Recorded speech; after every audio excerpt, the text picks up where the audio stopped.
Hello everyone. आज हम करेंगे इनकम टैक्स की एक और डिडक्शन सेक्शन 80 EEA जो है deduction for interest on loan taken for residential house property.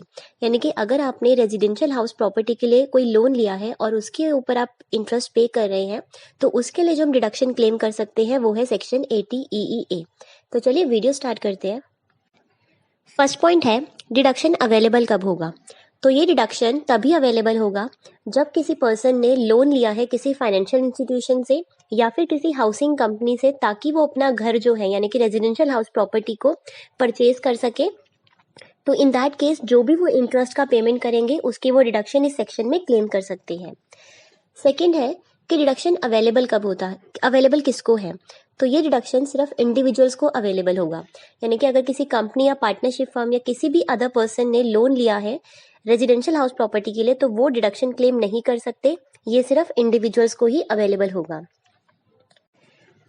But इस डिडक्शन को क्लेम करने के लिए कुछ कंडीशंस हैं जो हमें सेटिस्फाई करनी है, तभी हमें डिडक्शन क्लेम कर पाएंगे। तो सबसे फर्स्ट कंडीशन है कि जो लोन हमने लिया है किसी फाइनेंशियल इंस्टीट्यूशन से या फिर हाउसिंग कंपनी से, वो लोन हमने 1 अप्रैल 2019 से लेके 31 मार्च 2020 के बीच में लेना है। ना इससे पहले लेना है ना इससे बाद में लेना है। सेकेंड कंडीशन है स्टैम्प ड्यूटी वैल्यू जो है रेजिडेंशियल प्रॉपर्टी का वो 45 लाख से ज़्यादा नहीं होना चाहिए। अगर इससे ज़्यादा होगा तो हम ये डिडक्शन क्लेम नहीं कर पाएंगे, इससे कम होगा तो चलेगा। थर्ड कंडीशन है कि असेसी के पास जिस दिन उसको लोन सैंक्शन हो रहा है, जिस दिन उसका लोन अप्रूव हो रहा है, उस दिन पे उसके पास कोई और रेजिडेंशियल प्रॉपर्टी नहीं होनी चाहिए।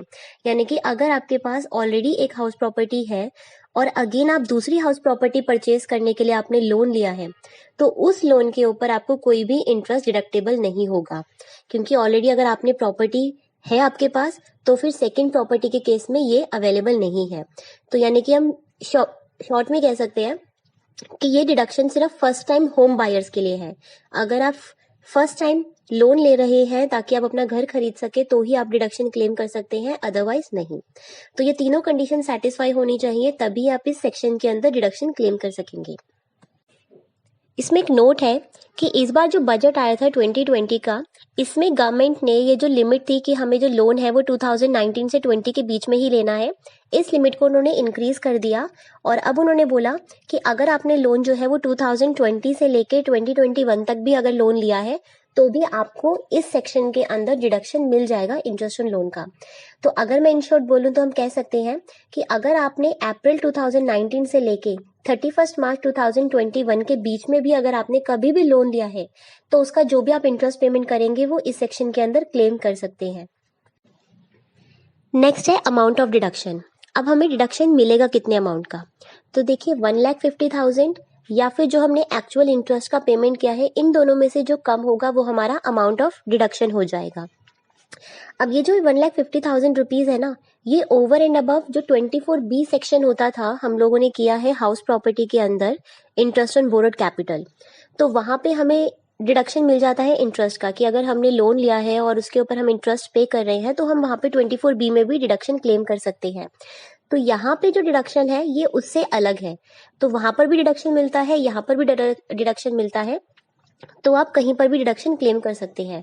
बट ध्यान रहे 24B के अंदर जो डिडक्शन मिलता है उसके अंदर एक लिमिट है कि अगर आपकी प्रॉपर्टी सेल्फ ऑक्यूपाइड है, यानी कि अगर आप उस घर को खुद ही यूज कर रहे हैं, तो वहां पे जो आप मैक्सिमम डिडक्शन क्लेम कर सकते हैं वो 2 लाख रुपीज का क्लेम कर सकते हैं। तो इसीलिए अगर आपकी सेल्फ ऑक्यूपाइड प्रॉपर्टी है तो आप वहां पे 2 लाख क्लेम कीजिए, बाकी का जितना बचता है वो आप इस सेक्शन में क्लेम कर सकते हैं।